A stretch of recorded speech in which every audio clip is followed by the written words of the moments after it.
البطاطا الموسم بتاع البطاطا، فلازم نعمل طريقة جميلة جدا للبطاطا. البطاطا هنعملها بطريقة سهلة وجديدة جدا، بحبها، ايوه بحبها جدا، وانت كمان هتحبيها والولاد هيحبوها. يلا بينا نسمي بالله ونصلي على الرسول عليه افضل الصلاة والسلام. اول حاجة معايا انا جبت كيلو من البطاطا، غسلته وقشرتها معايا وقطعتها معايا دواير زي ما انتوا شايفين، وما تخليش الدواير تخينة، خليها كده السمك بتاعها يكون رفيع شوية عشان تستوي معانا بسرعة. هجيب البطاطا وحطيتها معايا في حلة او في الطاسة، وهجيب كمان معايا 4 معالق من السكر ورشة من الفانيليا ونص كوباية من المية، واقلب كل ده واخدها بقى وارفعها على النار لحد ما تقرب تستوي معايا هي والمية تتشرب منها. اجيب معلقة كبيرة من الزبدة واخدها بقى اقلبها معاها، وبعد كده هرسها معايا بشوكة او بمعلقة او بهرسة البطاطس، هي هتتهرس معاكي بكل سهولة.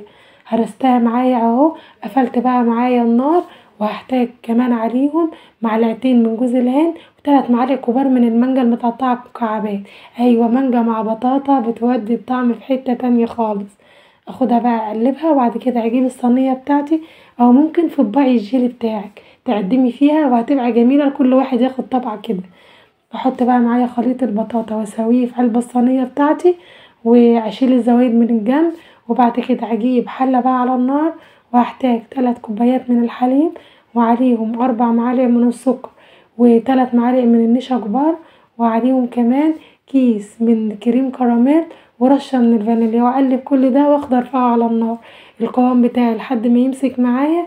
اخده بقى واحطه معايا على المطبخ، واحط عليه معلقتين كبار من جوز الهند وعليهم كمان منجاية متقطعة مكعبات، واقلب بقى كل كلام الجميل ده كله مع بعضه. وبعد كده هاخده بقى افضيه على خليط البطاطا بتاعي. يا خرابي على الجمال وعلى الحلاوة، رهيبة، انت ذات نفسك مش هتبطلي تعمليها من جمالها ومن حلاوتها. اخدها بقى وادخلها معايا التلاجة على الاقل لمدة 3 ساعات. مسكت معايا اهي.